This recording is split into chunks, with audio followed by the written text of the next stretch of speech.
Good morning সবাইকে। আবারও the Times of ফ্লিজার চ্যানেলে সবাইকে স্বাগত জানাই। আজ আবারও নতুন একটি ব্লগ নিয়ে চলে এলাম তোমাদের সাথে। আজকের ব্লগের আকাশ দেখে বুঝতেই পারছো ওয়েদার ভীষণভাবেই খারাপ। ব্যাঙ্গালোরে এই সময় বা যে কোনো সময়তেই তোমরা দেখতে পাবে যখন তখন কিন্তু ওয়েদার এরকমভাবে খারাপ হয়ে যায়, মানে কখনো রোদ কখনো এরকম মেঘলা আকাশ। আগের কয়েকদিন এত সুন্দর রোদ দিয়েছে, বুঝতেই পারিনি যে হঠাৎ করে এরকমভাবে আবারও মেঘলা আকাশ হয়ে যাবে। তাই একটুখানি ব্যালকনিতে এসে দাঁড়ালাম আর আকাশটাকে দেখে নিলাম। আর এখানে দেখো মানি প্ল্যান্ট গাছটা কত বড় হয়ে গেছে। আমি যখন গেছিলাম তখন 20 দিন আগে দেখে মনে হচ্ছিল কত ছোট এই গাছটি ছিল, এখন যেন এই কয়েকদিনে কতটা বড় হয়ে গেছে। দাঁড়াও তোমাদেরকে একবার দেখিয়ে দিই আমি। আর আজকের এই ব্লগটা তাহলে এখান থেকেই শুরু করছি। আমি যখন বাবার বাড়ি গিয়েছিলাম তখন আমাকে অনেকেই জিজ্ঞাসা করেছে আমাদের এই ব্যালকনিতে থাকা মা কালীটির কথা। তাই ভাবলাম তোমাদেরকে আমি এক ঝলক দেখিয়ে দিই আমাদের এই মা কালীটি দেখতে কত সুন্দর লাগে আমাদের এই ব্যালকনিতেই। তো এদিকে যখন আমি রুমে ঢুকছিলাম তখন মা দেখে এখানে শুকনো লঙ্কা বাছাবাছি করছে। তাই একটু উৎসুক হয়ে জিজ্ঞাসা করলাম এখানে কোন লঙ্কা কিভাবে রাখছো সেটা একটু বলে দাও, তাহলে আমারও সুবিধা হয়। তো মা বললো এখানে শুকনো লঙ্কাই রয়েছে, ঝাল শুকনো লঙ্কা। কাশ্মীরি রেড চিলি যেটা হয় সেটা কিন্তু একদমই নয়, এটা তুমি সাবধানে ইউজ করো। অনেকটা সময় পেরিয়ে গিয়েছে, এবার তো লাঞ্চের প্রিপারেশান করতেই হবে। তো সেই জন্য চলে এসেছি কিচেনে। আর কিচেনে আগে আমি লাইটটাকে অন করে নিয়েছি। বাইরের আকাশ থেকে বুঝতেই পারছো ওয়েদার এতটাই খারাপ যে প্রত্যেকটা ঘরের জায়গা কিন্তু অন্ধকারই লাগছে, তাই সে কারণে আগে লাইটটাকে অন করে নিলাম। তারপর ফ্রিজ থেকে বের করে রেখেছিলাম আগে থেকে চিকেনটা, এবার সেটাকেও টুকরো টুকরো করে নিচ্ছি। আগের দিন রাত্রেবেলাতে হঠাৎ করেই অভিষেক বলে উঠল, যখন তুমি বাড়ি গিয়েছিলে তখন ওই ভাইফোঁটার দিন চিলি চিকেন সাথে ফ্রাইড রাইস বানিয়েছিলে না, আজ একটু ওইরকমভাবেই বানিয়ে দেবে। তো আমি বললাম এত রাতে আর কিছু বানাবো না, কাল সকালবেলাতেই না হয় তোমাকে লাঞ্চে বানিয়ে দেব।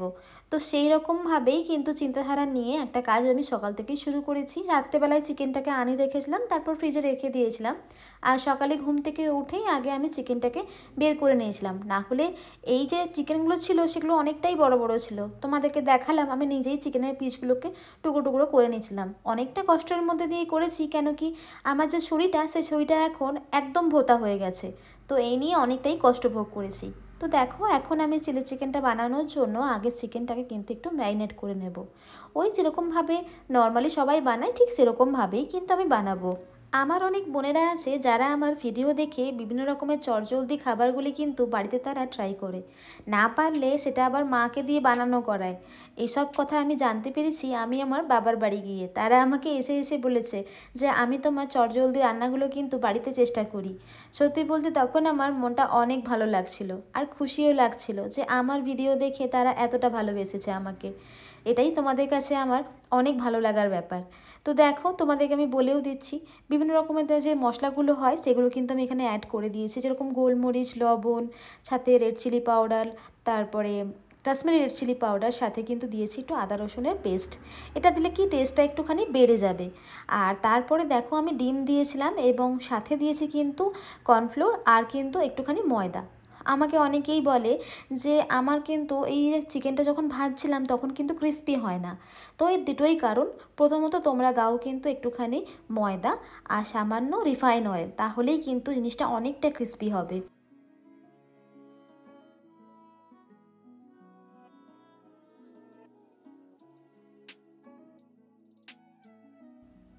এদিকে চিকেনটা তো ম্যারিনেট করা হয়েই গেছে, ওদিকে রেখে দিলাম। এবার সবজিগুলোকে কেটে নেওয়ার পালা। তো ফ্রাইড রাইস বানাবো আর চিলি চিকেন বানাবো, যার জন্য ক্যাপসিকাম লাগবে, গাজর লাগবে, বিনস লাগবে, আর বিভিন্ন রকমের যে সবজিগুলো আছে দেখো রেডি করে রেখেছি, সেগুলো প্রত্যেকটাই লাগবে। আর আজকে যেভাবে আমি বানাবো সেটা কিন্তু একদম রোড সাইড, তোমরা জানোই যে রোড সাইডে খুব সিম্পলভাবে বানানো হয় চিলি চিকেন আর ফ্রাইড রাইসটা, ঠিক সেরকমভাবেই বানাবো। চিলি চিকেনটাকে একদম ওই একটু জলের মতো পাতলা যে ঝোলটা হয় ঠিক সেরকমভাবেই বানাবো, আর ফ্রাইড রাইসটাতে সবজিটা অনেকটা কম দেবো, সেইভাবেই কিন্তু আজকে আমি বানাবো।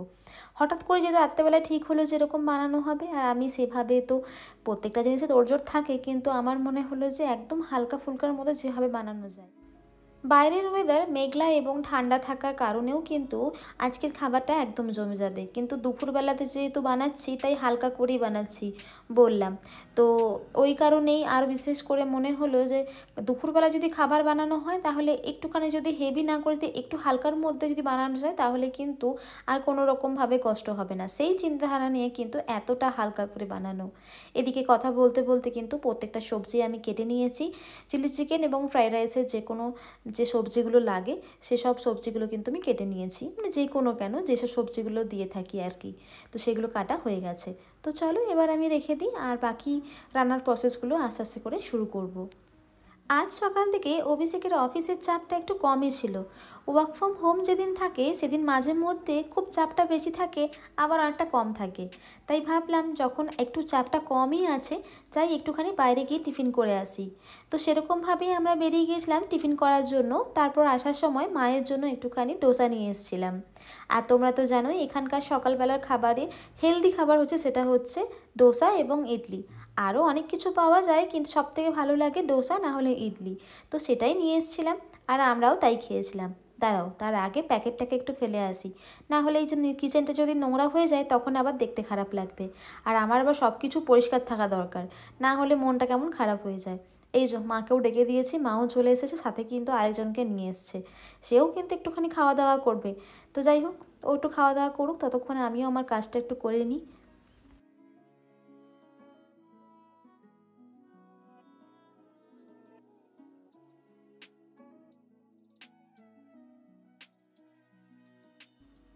চলে এসেছি কিচেনে। এবার আমি কিন্তু প্রত্যেকটা রান্না শুরু করব, মানে প্রথমে ফ্রাইড রাইসটা শুরু করে দেবো। তো যার কারণে আমি দেখো জলটা বসিয়ে দিচ্ছি। আর যখনই তোমাদেরকে আমি কিছু রান্না দেখাই সেটা তোমরা তো অবশ্যই জানো সে রান্না করতে, কিন্তু আমি কিছু টিপসের সাহায্যে তোমাদেরকে আরও কিছু জিনিসটা বুঝিয়ে দিই আর ভিডিওটাও দেখিয়ে দিই যে আমি কীভাবে বানাচ্ছি।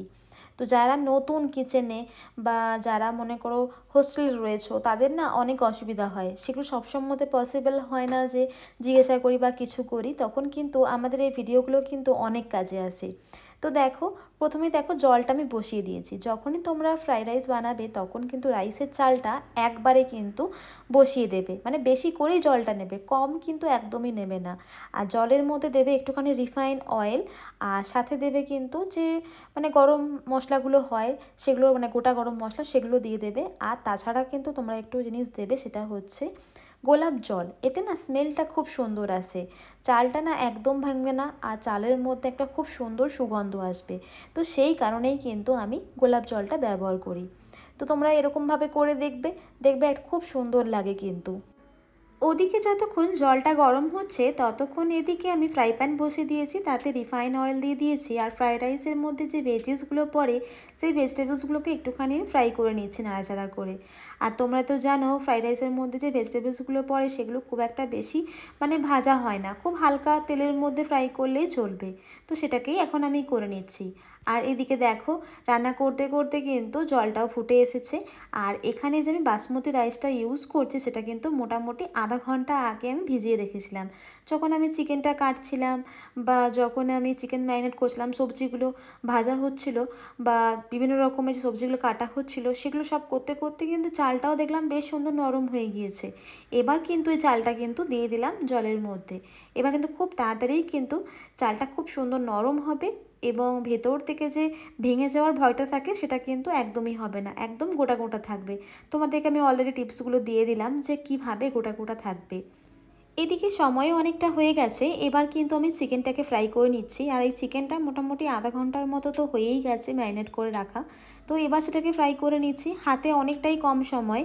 আর তোমরা যদি জিজ্ঞাসা করো আমার মধ্যে বা আমাকে যদি জিজ্ঞাসা করো যে তাড়াতাড়ি রান্না এমন কি হয় যেটা তাড়াতাড়ি করে পেটও ভরে যাবে আর কম সময়ের মধ্যে রান্নাটাও হয়ে যাবে, সেটা হচ্ছে চিলি চিকেন অ্যান্ড ফ্রাইড রাইসের যে কম্বোটা, এটা সবথেকে বেশি আবার ভালো বলে মনে হয়। আমি এর আগেও অনেককে বলেছি যদি হাতে কম সময় থাকে 2 থেকে 3 ঘন্টার মধ্যে তো চিলি চিকেন আর ফ্রাইড রাইস বানিয়ে দাও, দেখবে অনেক কম সময়ের মধ্যে রান্না কিন্তু সব কিছু হয়ে গেছে। তো দেখো এখানে কিন্তু আমি চিলি চিকেনের যে চিকেনটা আছে সেটা কিন্তু ফ্রাই করে নিয়েছি। আর দেখো কত সুন্দর ক্রিস্পি হয়েছে।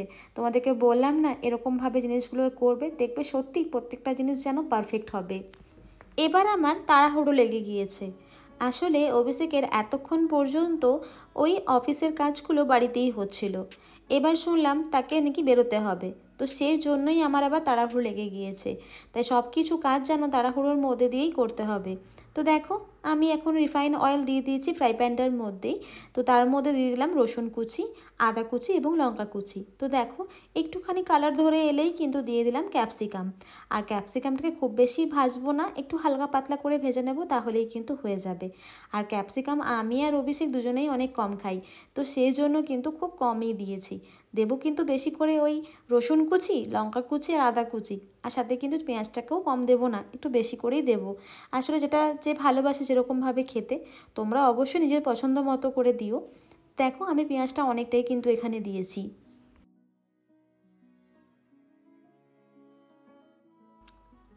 এদিকে যতক্ষণ ক্যাপসিকাম আর পেঁয়াজটা যখন আমি ফ্রাই করছিলাম, তখন সামান্য একটুখানি ভিনিগার দিয়ে দিয়েছিলাম। আর দেখো আমি কিভাবে তাওয়াটাকে একদম সুন্দর করে সেই শেফদের মতো নাড়াচাড়া করছি। আসলে না আমিও ভিডিও দেখে দেখেই শিখেছি, সত্যি বলতে আমিও পারতাম না, আগে না উল্টে পাল্টে পড়ে যেত, এখন দেখি বেশ সুন্দর হয়। আর এবার দেখো আমি চিকেনটাকেও দিয়ে দিয়েছি, আর গ্যাসের ফ্লেমটাকে কিন্তু আপ ডাউন করতেই হচ্ছে। দিয়ে দিলাম একটুখানি গোলমরিচ গুঁড়ো, আর এখানে যেটা দিচ্ছি সেটা কিন্তু আজিনামোটো। আর তোমরা তো জানো যে নাকি এটা খুব একটা খাওয়া ভালো না, কিন্তু মাঝে মধ্যে আমি রান্নাতে দিয়ে থাকি। কম খেলে কোনো কিছুই অসুবিধা নেই, যদি বেশি বেশি খাও তখনই অসুবিধা হয়ে যাবে। দিয়ে দিলাম পরিমাণ মতো লবণ, আর লবণটা কিন্তু ঠিক মতো দেখতে হবে, কেন কি সয়া সসটাও তো দেবো।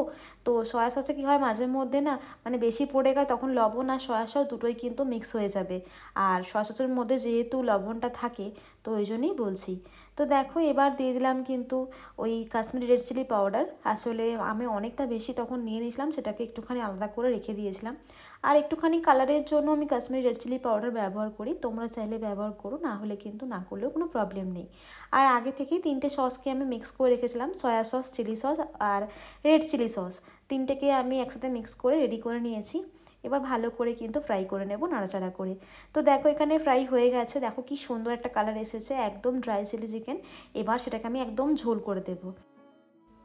এবার যেটা আমি দিলাম সেটা তো সকলেই জানো, কর্নফ্লোর গোলা জল না দিলে ওই চিলি চিকেনের যে থকথকে ভাব সেটা তো একদমই আসবে না, তো সেই কারণে সেটা দিয়ে দিলাম। এবার কিন্তু পরিমাণ অনুযায়ী তোমাদেরকে জলটা ব্যবহার করতে হবে, কতটা পরিমাণ তোমরা জল রাখবে সেই অনুযায়ী। তো আমি এখানে অনেকটাই জল রাখবো, তোমাদেরকে বললাম না যে আমাদের কিন্তু ওই সেই দোকানের মতো বা রোড সাইডের যে দোকানগুলো হয় সেরকম আমার চিলি চিকেনের প্রয়োজন। তো দেখো ঢাকা দিয়ে রেখে দিলাম, ওদিকে কিন্তু চিলি চিকেনটা তৈরি হয়ে গেছে। এবার আমি ফ্রাইড রাইসটাকে বানাবো। তো দেখো সামান্য একটুখানি কড়াইতে তেল লাগিয়ে নিয়েছি। এবার কিন্তু সামান্য একটুখানি যে সবজিগুলো আছে সেগুলো নাড়াচাড়া করে নেব, তাহলে কিন্তু একটু যে গরম ভাবটা থাকে সেটা থেকে যাবে। তো নাড়াচাড়া করে নিলাম। এবার কিন্তু আমি চালটা দিয়ে দেবো, চাল মানে ওই যে ভাতটা তৈরি করে রেখেছিলাম সেটাই এবার আমি দিয়ে দেবো। এদিকে যতক্ষণ আমি রাইসটা তৈরি করছি ততক্ষণ তোমাদের একটা ছোট্ট টিপস দিয়ে দিই। এমনিতে তোমাদেরকে বললাম যে কিভাবে চালটাকে ঝুরঝুরে করবে, আর এটা কিন্তু বলা হয়ে ওঠেনি যে কত পরিমাণ চালটাকে সেদ্ধ করবে। মোটামুটি ওই 80%-এর মতো সেদ্ধ করলেই কিন্তু হয়ে যাবে। আর বাকিটা যদি পুরোপুরি সেদ্ধ করে দাও তখন কিন্তু যখন ভাতটাকে নামাবে তখন কিন্তু ওই জলের সাথেই মোটামুটি আরও বেশিক্ষণ সেদ্ধ হয়ে যাবে, তখন কিন্তু চালটা আর ভালো থাকবে না, একদম গলে যাবে। তো সেই কারণে 80% করবে, আর বাকি 20% এমনিই কিন্তু গরমে গরমে সেদ্ধ হয়ে যাবে। আর দ্বিতীয় জিনিস, যখনই এরকম ফ্রাইড রাইস বা বিরিয়ানি চাল সেদ্ধ করবে তখন কিন্তু সামান্য কিছুক্ষণের জন্য কিন্তু ঢাকনাটাকে খুলে দেবে। এতে কি হবে, একটু হাওয়া বাতাস পেলে চালটা একদম গলে যাওয়ার সম্ভাবনা থাকবে না, আর এরকম ঝুরঝুরে হয়ে থাকবে। তো দেখো আমি কিন্তু মিক্স করে নিয়েছি, দিয়ে দিচ্ছি চিনি, লবণ, আর সাথে দেবো কিন্তু গরম মশলা গুঁড়োটা, আর দেবো কিন্তু ঘি। তো তোমাদেরকে দেখিয়ে দিলাম যে কী কী জিনিস আমি ব্যবহার করেছি। আর এরকমভাবেই কিন্তু খুব সুন্দর করে বাড়িতে ফ্রাইড রাইস আমরা বানিয়ে নিতে পারবে। তো দেখো গরম মশলা একটু বেশি করেই দিচ্ছি, স্মেলটা ভীষণ সুন্দর লাগে। আর আমি যে ঘিটা ব্যবহার করছি তোমাদের সেটা দেখিয়ে দিচ্ছি, আমি কিন্তু এঁটুর ঘি ব্যবহার করছি। এঁটুর ঘি কিন্তু ভীষণ ভালো হয়, একটু কম দিলেই কিন্তু অনেকটা কাজ হয়ে যায়। তো দেখো ঘিটা কত সুন্দর, যে কত সুন্দরভাবে মেল্ট হয়ে যাচ্ছে।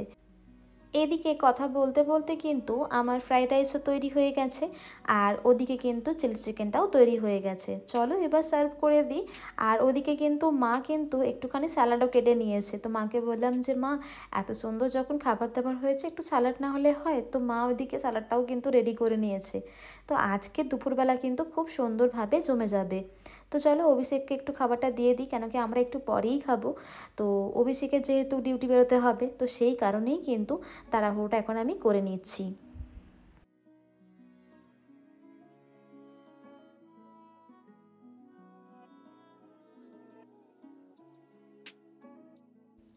এবার আমার ছাড়া হাত পা, সব কাজ আমি আমার নিজের মতো করে করতে পারবো।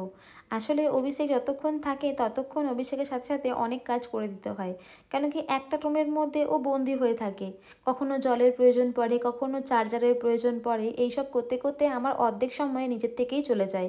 কিভাবে যায় আমি নিজেও বুঝতে পারি না। আর অভিষেক যতক্ষণ না অফিস যাবে ততক্ষণ মনে হয় যেন স্কুলে বাচ্চা পাঠানো। তো স্কুলে যেভাবে বাচ্চা পাঠানো হয় ঠিক সেরকমভাবে মা আর আমি দুজন মিলে পেছন পেছন দৌড়াতে থাকি। কখনো টাইটা নিতে হয়, কখনো ঘড়িটা দিতে হয়, তো এই করতে হয়। তো সেই কারণে না কখনো কখনো মনে হয় যে বাচ্চার কোনো অভাবই নেই, যেন বাড়িতে একজন আছে, সাথে আরও একজনও রয়েছে, সেটা হচ্ছে অ্যাটাম আর অভিষেক। দুজনেই রয়েছে সেরকমভাবেই। তো দেখো মোটামুটি করে আমার বিছানার মধ্যে যে বেডশিটটা ছিল সেটাকে আর চেঞ্জ না করেই কিন্তু খুব সুন্দর করে সেট করে নিয়েছি।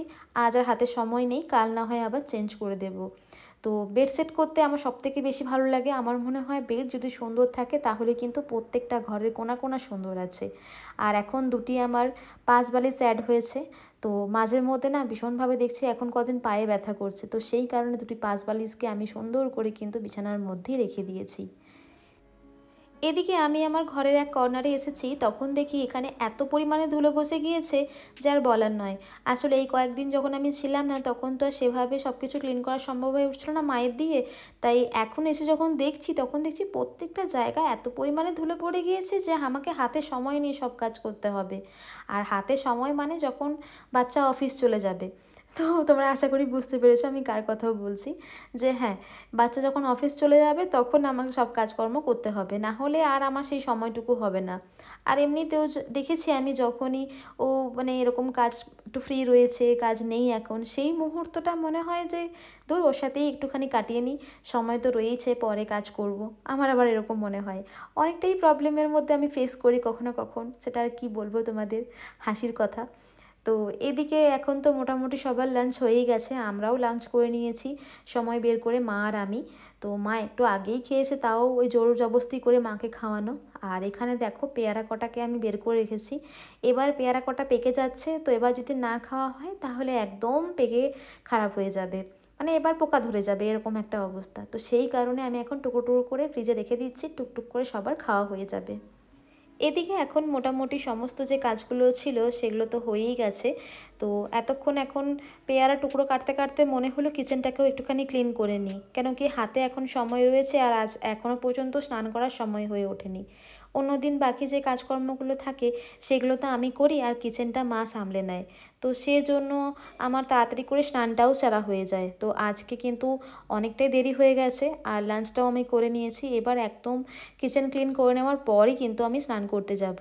তো এখানে আমার টুকরো টুকরো করে কাটা হয়ে গেছে, এবার আমি ফ্রিজে রেখে দিই এই পেয়ারার টুকরোগুলোকে। আর এবার কিচেনে কিন্তু কাজে লেগে যেতে হবে। এদিকে তো মোটামুটি সব কাজ দেখছি কমপ্লিট হয়েই গেছে। আর মা দেখছি এখানে গ্যাস ওভেনটাকে খুব সুন্দর করে ক্লিন করে দিয়েছে। আর এই যে ওভেনগুলো রয়েছে সেগুলো দাঁড় করানো রয়েছে। বুঝতে পারলাম যে মা এটাকে কাজ করে নিয়েছে, কেন কি মা যখনই এটাকে ক্লিন করে তখন আর এটাকে নামাতে পারে না, বেশ সুন্দর করে উঠিয়ে তো ক্লিন করে নেয়, কিন্তু নামানোর সময় মায়ের অসুবিধা হয়ে যায়। তো সেই কারণে আমি এখন সেই কাজটাকে করে দিলাম। আর এখানে দেখো এই টাইলসটা প্রচণ্ড রকমভাবে নোংরা হয়, তো সেটাকে মাঝে মধ্যেই ক্লিন করে নিতে হয়। আর এই কদিনে যে মা ক্লিন করেনি তা কিন্তু একদমই না, ওই যে কিচেন মানে যখন তখন যেভাবে খুশি নোংরা হয়ে যায়। আর আজ আর কোনোরকমভাবে ডিপ ক্লিন করার ক্ষমতা নেই। অন্য যেদিন আবার সময় পাবো সেদিন পুরোপুরি কিচেনটাকে ক্লিন করব। তো আসলে না এই কদিন ধরে মনে হচ্ছে যে কিচেনটাকে এসে পরে ক্লিন করে নিই, কিন্তু ওই যে সময় হয়ে উঠছে না। আর যখনই কিচেন ক্লিন করবো ভাবি তখন একটু হাতে সময় নিয়ে না করলে একদমই নয়। তো দেখো ক্লিন করা হয়ে গেছে। আর এখানে দেখো আমাদের যে বাকি যে অ্যাপ্লায়েন্সেসগুলো রয়েছে সেগুলোও দেখছি ভীষণভাবে তেল চিট্টে হয়েছে, সেগুলোকেও কিন্তু আস্তে আস্তে করে ক্লিন করি, না হলে ভীষণ নোংরা দেখে আর পরবর্তী সময় যখন রান্না করব তখন না মানে একটু ঘেনা ঘেনা টাইপের লাগবে। তো সেই কারণেই কিন্তু আমি চেষ্টা করছি আজকে এই জিনিসগুলোকে একটু ক্লিন করে নিই। হাতে যেহেতু সময় রয়েছে আর স্নান করতে অনেকটা দেরি হয়েই গেছে আজকে, তাই এগুলো করে নিলে আর কোনো অসুবিধা হবে না। তারপর তো ফ্রিতেই ফ্রি, কোনো অসুবিধা নেই। এদিকে মোটামুটি আজকের মতো কিচেন ক্লিন হয়েই গেছে, আর বেশি কিছু নেই, এবার স্নানে যেতে হবে।